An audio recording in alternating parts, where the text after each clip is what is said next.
July 9, 1951. Her mom was, of course, Anne Baxter, and her dad was the well-known actor John Hodiak, so she was literally born into the film industry.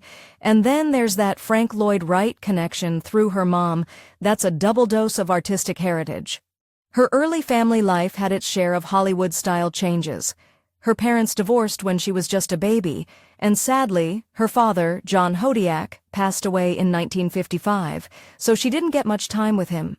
Anne Baxter later remarried a man named Randolph Galt, and Katrina got two younger half-sisters, Melissa and Maginelle. A really defining experience for young Katrina happened when she was 9. Her mom and stepfather moved the family to the Australian outback. Katrina spent a lot of time there riding horses and getting totally immersed in nature with her mom. That period left a huge mark and sparked her lifelong love for the natural world. When it came time for higher education, Katrina made a big move. She headed to the Pacific Northwest and graduated from the University of Puget Sound in Tacoma, Washington. This wasn't just about getting a degree. It was a very conscious decision to find her own identity. She's actually said that a big reason she moved was to avoid being just somebody's daughter. "I wanted to find out who I was," she explained. Katrina's artistic path has been wonderfully varied. She had one main film role in the 1980 Merchant Ivory movie, Jane Austen in Manhattan, where she played Katya. And get this, she also composed 2 songs for that film, so she was already showing her multifaceted talents. But despite that Hollywood connection, she didn't pursue a big film career. Instead, her real passion seemed to be theater, especially directing. She became a big deal in the local theater scene in Washington state, particularly with the Bremerton Community Theater, BCT. She directed challenging plays like a critically acclaimed production of One Flew Over the Cuckoo's Nest. She believed in theater that could make people laugh, cry, and think. She even won a Best Director award for a piece called Overtones.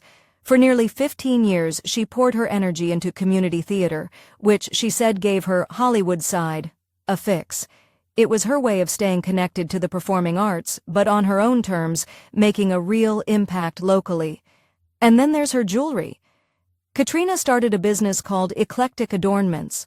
By 2010, she'd been crafting beautiful pieces for about 8 years. Her designs were often inspired by nature, and she even said making jewelry gave her her Frank Lloyd Wright fix of creativity. A cool nod to her great-grandfather. She gave her pieces names like Coral Reef and Tide Pools, and often made them on commission to keep her art accessible, reportedly selling them on Etsy. Beyond all this, she's owned a restaurant and even worked for veterinarians. Just a life full of diverse experiences. Katrina Hodiak has been married twice. Her first marriage was to Michael Martin von Ditter in 1982, and they later divorced. In 2004, she married Jeffrey Michael Lunor, and they're still together. In 1984, she had her only child, Tobin Carl von Ditter. Back in 2010, Tobin, then 25, was following in his mom's theatrical footsteps as a talented actor. And Katrina hoped they'd share the stage someday. Her decision in the 80s to focus on raising her son rather than chasing a big showbiz career really shows where her priorities lay. Tragically, her beloved son, Tobin, died in a motorcycle crash near Bremerton in May 2020. It's a heartbreaking loss. For many years, Katrina has made her home in Belfair, Washington. Her life there seems to be all about embracing nature and her creative passions. Number 2, Melissa Galt, born on October 4, 1961 in Los Angeles. Her childhood was anything but typical, filled with constant moves and incredible cultural exposure. One year she's in LA, the next she's in a Manhattan brownstone while her mom, Anne Baxter, is starring on Broadway. Summers meant trips to her dad's family in Hawaii or her mom's relatives in Arizona, including Thanksgivings at Tally's and West, Frank Lloyd Wright's desert masterpiece. Anne Baxter's well-traveled sense of style was a massive influence. Their homes were filled with unique treasures from around the world. Antique Persian rugs, Chinese opium beds turned into sofas.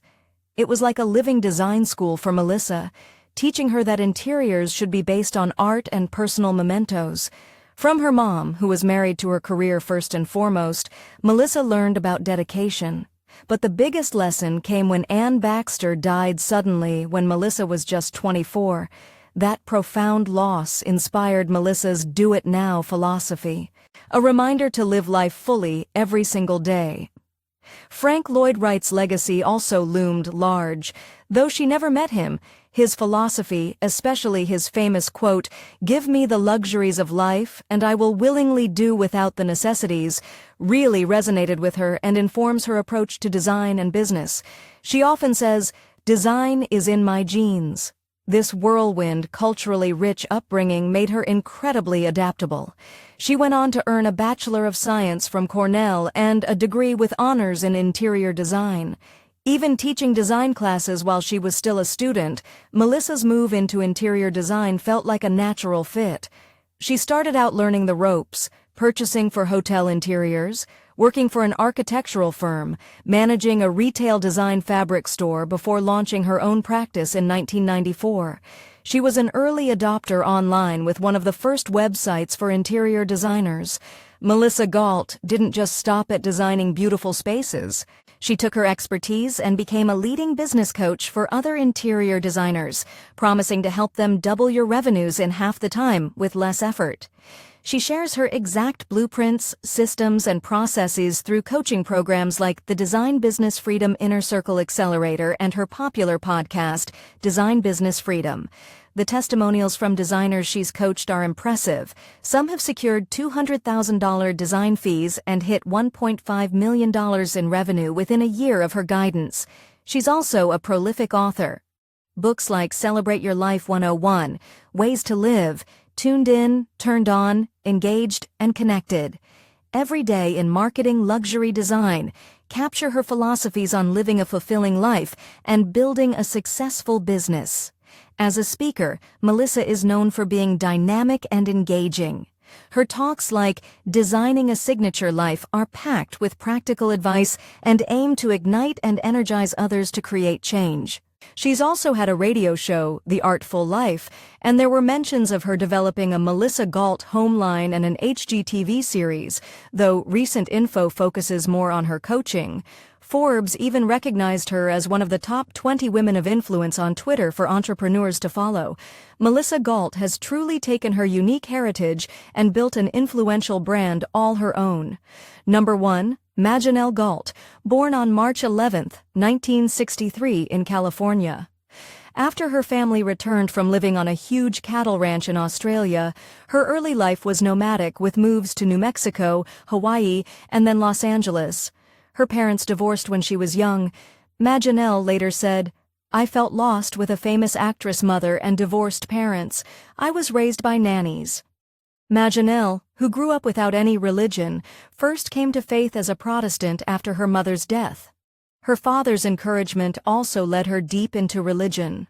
Around age 30, she was drawn to Catholicism because it offered monasticism, wanting her life to express total dedication to God. She spent over 19 years as a religious sister or nun, living first in Italy and then in healthier religious communities in the U.S. However, she later described joining a convent as a painful experience. A turning point came while she was finishing her master's degree in chaplaincy training. She realized that the concept of sin and the rigid thinking of both Protestant and Catholic Christianity had built up a tremendous amount of guilt and shame. This led her to leave religious life. Her search for something more continued, and she eventually found a course in miracles, ACIM, a spiritual self-study program. She said, "ACIM eventually set me free from the burden of Christian guilt and shame. I was ripe for it." Emerging from this transformative journey, Maginelle embraced a new calling as a spiritual midwife. She aims to help women align with their authentic selves, especially women who come from a background in religion, helping them shed guilt and recognize their innocence. Her past challenges have become the wellspring of her wisdom. Now 60, Maginelle is proudly entering my crone phase, harvesting my wisdom to share. She's an entrepreneur coach for women, 50+ ready to move into self-confidence for their next stage, particularly helping women post-divorced to discover their purpose by turning within instead of seeking answers outside.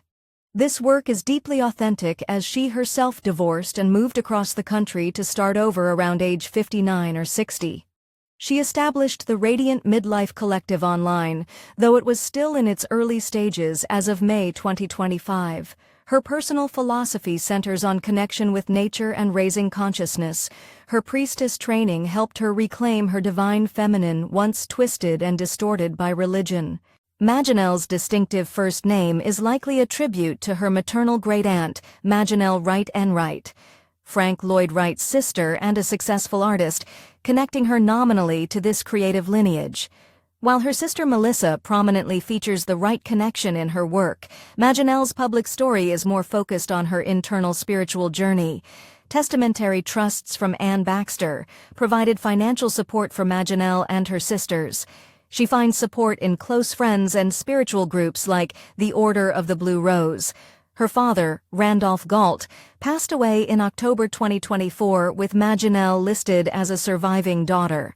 Maginelle Galt's life is a rich tapestry of seeking authenticity, from monastic life to spiritual coaching. Their journeys show that a powerful legacy isn't a blueprint, but a foundation. Each sister in her own way demonstrates that a life of meaning and impact can be found in myriad forms, often far from the traditional Hollywood spotlight.